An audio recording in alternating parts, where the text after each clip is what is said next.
everyone. So, I just had my first day of teaching my lessons today, like a lesson that I planned myself, and I still don't have internet in my apartment, so I'm a little bit bored. So I decided that I was going to make a video, and the next time I had internet, I would upload it, just so I could talk about some of the things that I've observed so far. So, first of all, there's some things that if you're ever going to come to Korea or teach in Korea, you should be aware about. One of the things is when people say that there's no personal space, that's pretty true. I was just on the bus with a bunch of people and you're jam-packed like sardines. So if you like your personal space, Korea is not for you. Another thing that's interesting about Koreans and personal space is observing same-sex relationships. I don't mean romantically. That's still kind of taboo in Korea, but you'd be surprised how many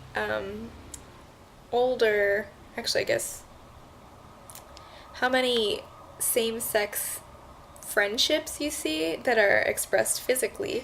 Like in school, a lot of the boys not touch each other inappropriately, but they're very affectionate with each other. You know, even older men, I've seen older guys walking hand in hand or arm in arm, older women walking hand in hand, arm in arm, my age walking arm in arm.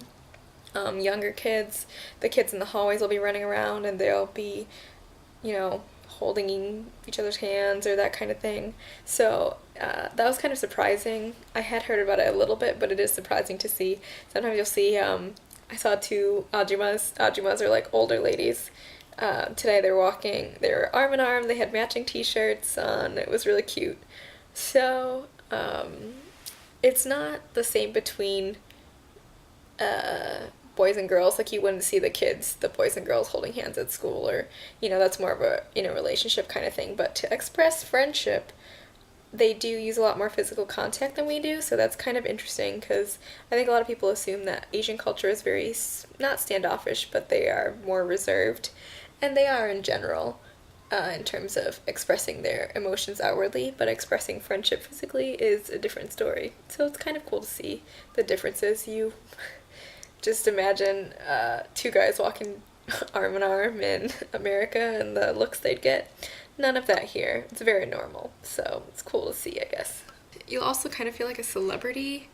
I can't tell you how many students run up to me and say hello in the hallways, which is kind of nice, except they don't like to talk in class. So I see them and they're very familiar with me outside of class, but then when I ask them to speak English in class, they're like, ugh. So that's kind of interesting.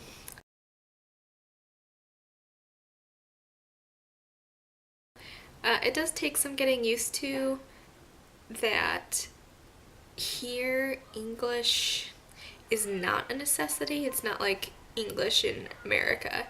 It's not the most vital part of their lives. So I only see each class once a week, which is 40 minutes. So I see 23 classes a week, and it's interesting. So that means I see like 30 students per class, so quite a few students, and I feel bad because I will never learn all of their names, and they all already know my name. But English here is more of like when some people take like French or Spanish or Latin in schools at home, it's kind of just to get the requirement done and because they have to.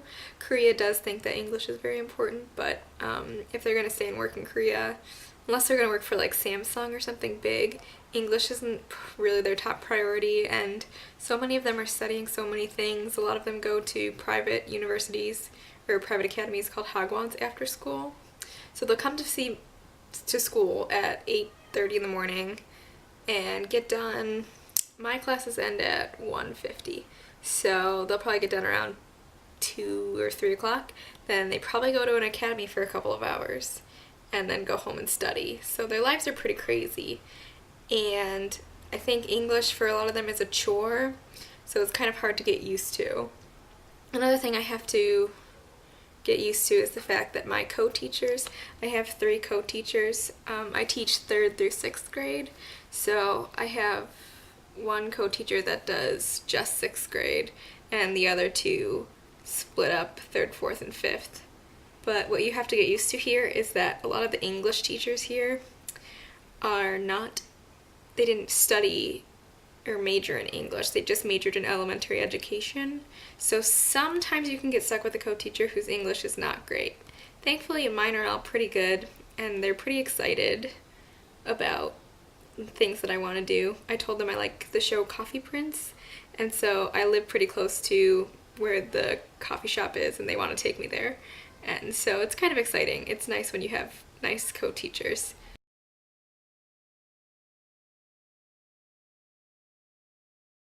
Um, uh, you just have to get used to being an outsider here, or just, you're kind of an anomaly. So yes, I have had people take pictures of me at the bus stop.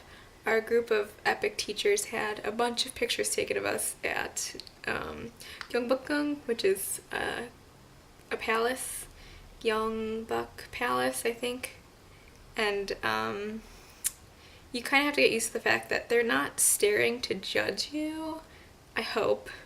But Korea is one of the most, if not the most homogenous countries in the world. And they are getting used to foreigners, but you're still kind of an oddity. So it's not surprising to have people stare at you or look you up and down. Most of the time I don't think they're judging. I think they're just very curious and haven't seen you before. So, there's that. And then you kind of just have to get used to the comments you'll get from the students. They all ask me my age, how tall I was, what's my blood type, because that's important here. That tells you, it's like a personality indicator here. Some of them want to know how tall I was. Somebody asked my weight, and my co-teacher was like, you're not asking that. What else they want to know? They want to know if I had a boyfriend. That was one of their first questions. And then they started telling me, a lot of them walk up to me and go, Christina teacher is beautiful, or Christina teacher is pretty. And I'm flattered, but I also think that's one of the first words they learned, so it's not necessarily that they all think I'm the most gorgeous person they've ever met, but they like to flatter me. But I've also gotten told a lot of things that I didn't know about myself. For most people in America, we don't think about our face size, really. But I've been told multiple times here that, wow, your face is so small, or your skin is so white. So white skin here is good. So I'm glad I don't tan. But yeah, the small face thing. I wore my hair like this today. Normally I've been wearing it down, but it was just, I felt like putting it up today. And one of my co-teachers turns to me and goes, oh, you're so cute. Like, your hair like that, your face looks so small today. And I was like, okay. And she was like, yeah, and I was like, I didn't think my face was small. It's pretty normal sized in America. And she's like, yeah, but it's small and your eyes are really big, so it makes your face look smaller. So in Korea, I have a small face and big eyes, whereas I don't think I do in America. But it's just fun to see the cultural differences. And yeah, so I'm getting into the swing of teaching. I hope to do more fun lessons, and I hope I can get the kids to warm up to English. And I can't wait till I have internet so I can update my blog and maybe vlog more regularly, because you're pretty bored. I've read quite a few books and learned a few Korean phrases, so hopefully I can start picking up some things to say in class and impress my coworkers, who are generally impressed that I can say more than 안녕하세요. So I'd like to keep learning so that they can be more impressed by me. But I hope everything's going well at home, and if you want to send me any Facebook messages or emails, totally go for it. And once I figure out what the heck my school address is, you guys can start sending packages if you want. I probably will be in desperate need of some American things soon. So I'll talk to everybody later. Bye!